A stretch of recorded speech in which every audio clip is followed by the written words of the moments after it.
Hey guys, I know I'm a bit late this week, but I've been a bit busy lately. But anyways, welcome. Today, as you can see, I have no guest because I want to talk to you face to face. We have some business to discuss. I want to talk to you today about anti-black hate. And I'm not talking about neo-Nazis or KKK. I'm talking about anti-black hate among black people.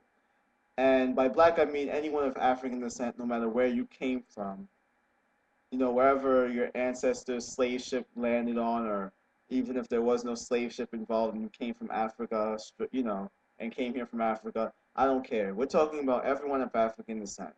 As you can see on another, a slightly different subject, I just took out my dreadlocks I had earlier and I now am wearing an afro. One thing I notice when people do my hair is they talk about how lucky I am to have softer hair or something like that. Now to me, I'm like, my hair is as nappy as anyone's, but people have a right to their own opinion. Um, but I'm wondering why do people like my hair is softer, even if it is. I mean, I can't braid it easily. I can't put it in twists as easy. I can't dread as easy. It's more work to deal with. So why do people value that? And it seems like it has nothing to do with how easy it is to style. It's really more about an indication that I might be mixed. Now, I don't know what I'm mixed with, and whenever anyone asks me, what are you? I say African American or black, and they say, what else? And I'm like, I don't know. If anything, I don't know what I'm mixed with. And because who cares? Who cares about this whole race thing? I don't understand what the big deal is. Um, but that's pretty much what I want to talk to you about today. It goes as far as, women that are of African descent looking for partners uh, to sleep with so they could have a lighter skinned baby.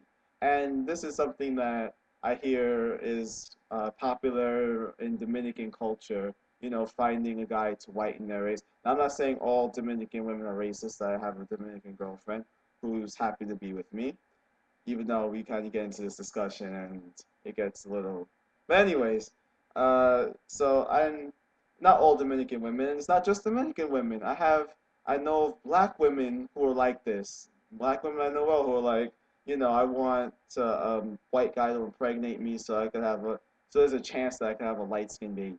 I mean, and then don't forget that, a lot of the black the hair color, the eye color, those are dominant genes. So if your baby still come out nappy headed, dark skin, fat lip, big nose, what are you gonna do then? Like, stuff with a white guy just came out everything you didn't want it. And you know what? The whole nappy headed thing, dark skin, fat lip, big nose, I'm not trying to be insulting. These are, traits that are inherent of black people. And it's beautiful. I don't see why people have a problem with the lips and the nose and the hair and the skin color. But and it seems like we have the biggest problem. I feel like even though there's racism outside of the black community, it's a lot of it is in here. So I think that's a bit of a problem.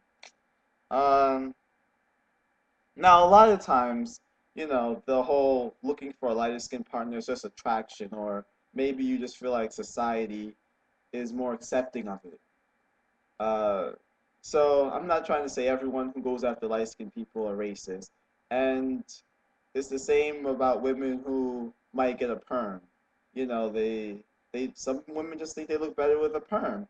But I think that a lot of women they perm their hair because they think white hair is prettier, or they feel like that's better. White is superior, or something like that. Um, let's see. I mean, it even goes as far as, black men, we're kind of guilty of it too. You see a lot of black men who, when they get rich, they dump the black woman and they marry a white woman. That happens commonly. I mean, look at Tiger Woods. Now, Tiger Woods, I know he has, his issues where he only embraces his Asian or white or whatever he is, that half of him. And, he doesn't really claim the black half. And look, he married a white woman, and when he cheated on her, he slept with white women. I mean, maybe he's attracted to white women, but there might be an underlying issue there. I'm just saying, you know.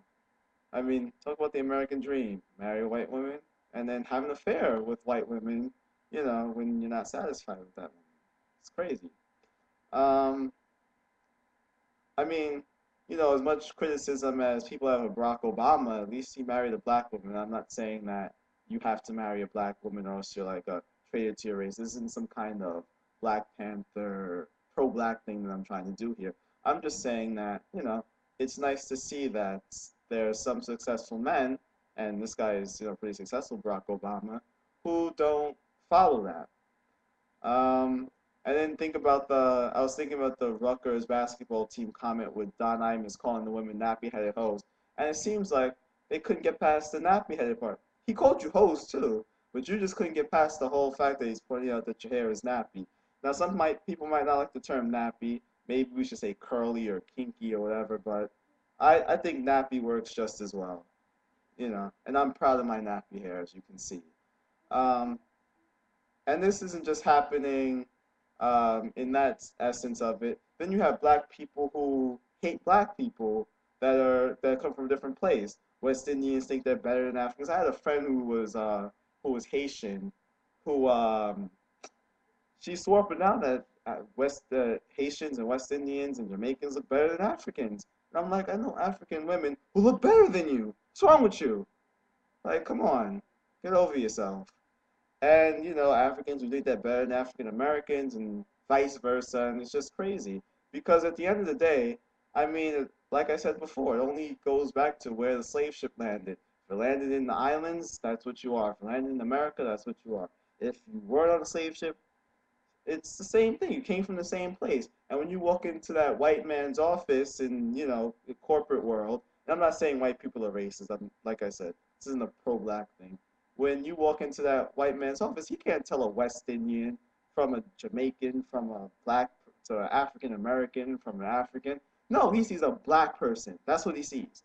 That's it. No matter what you are, he sees a black person. I don't care how light skinned you are. I don't care how soft your hair is. I don't care who or what. He sees a black person. That's it. And whether or not he's racist and how he addresses that is up to him. But it's just like how we say that we can't tell there's a Japanese and a Chinese person. How you expect him to tell the difference? It's not really racist. I mean, some things take getting used to. If you're not used to seeing a group of people, it's hard to make that differentiation. But more of that in part two.